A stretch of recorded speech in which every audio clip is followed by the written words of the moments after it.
Rescue operations are currently underway near Reagan National Airport, just outside Washington, D.C., after a passenger jet and Army helicopter collided and crashed into the Potomac River.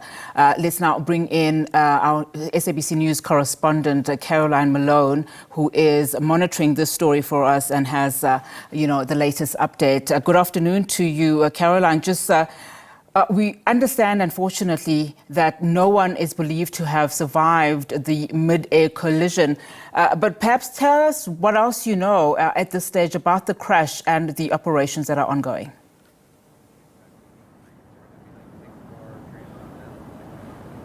Absolutely, yes, you're right. Unfortunately, officials confirming in the early hours of this morning that they do not believe that anyone has survived this tragic crash. It's a crash that happened between an American Airlines flight that was coming in from Wichita, Kansas, coming in about 9 p.m. on Wednesday evening, crashing into a Black Hawk helicopter, an Army helicopter, right in the midair above Reagan Airport. And while they don't think there are any survivors from this crash, of course, the recovery efforts continue. So you can see, I think, behind me, the air traffic control tower that would have been speaking to the aircraft just in the distance behind me. They were obviously coordinating these flights coming in to the airport, and we've heard some radio recordings of what those speeches would have sounded like when they were speaking to the pilots of the flight, confirming that they could see each other in the air. But of course, we don't know what happened that led to this very tragic accident. In terms of the recovery mission itself, about 300 personnel have been out on this river looking initially for survivors. Now we know, looking for bodies, looking for wreckage of the plane, trying to see some of the wreckage that's now, we believe, spread down the Potomac River, down into further southern counties. Because it's such a big accident, it's spread over a large area. Really tragic circumstances here, and of course a lot of questions being raised about how this type of accident could happen.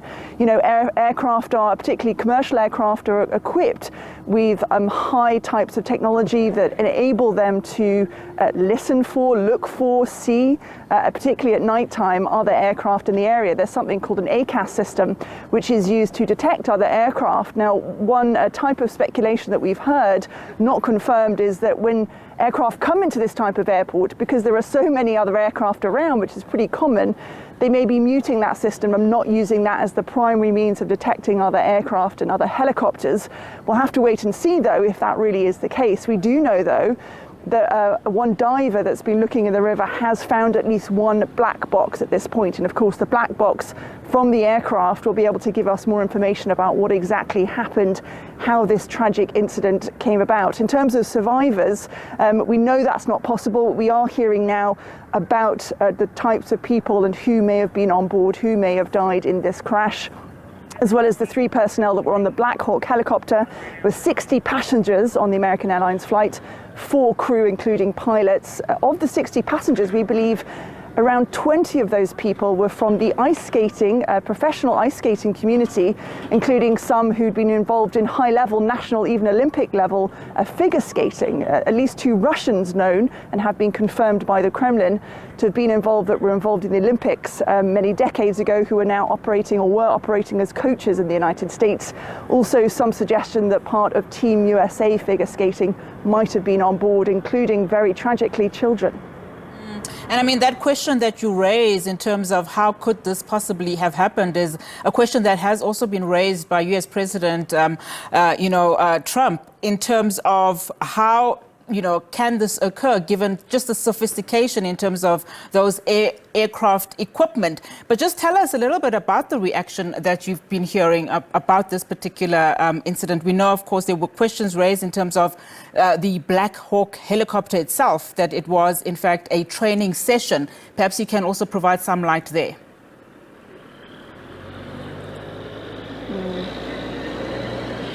Absolutely. So in terms of this airport itself, it receives the flights taking off and landing up to about 800 times in a 24-hour period. So it's a very busy airport.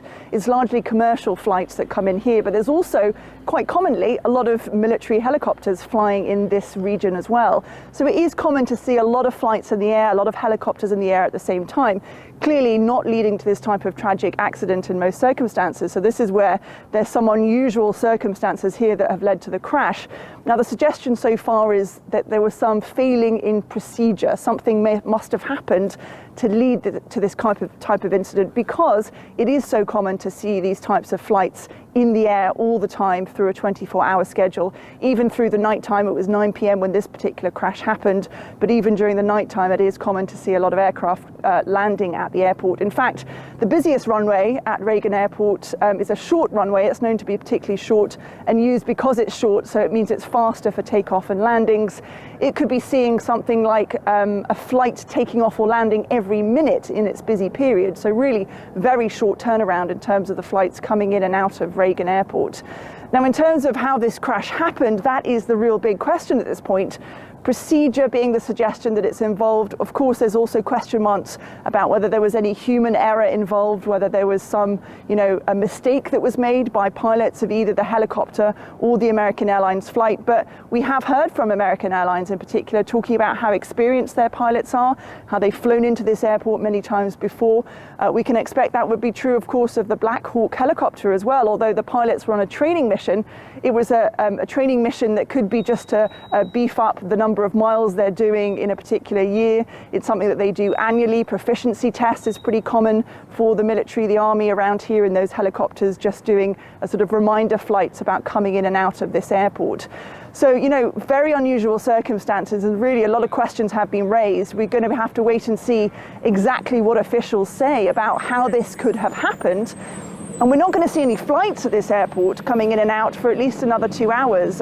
Reagan Airport saying officially that they expect it to be at least 11 a.m. or later until any flights can again come in and out of the airport. Of course, the highest priority from their perspective is safety of any future flights. Thank you so much, Caroline, for that update.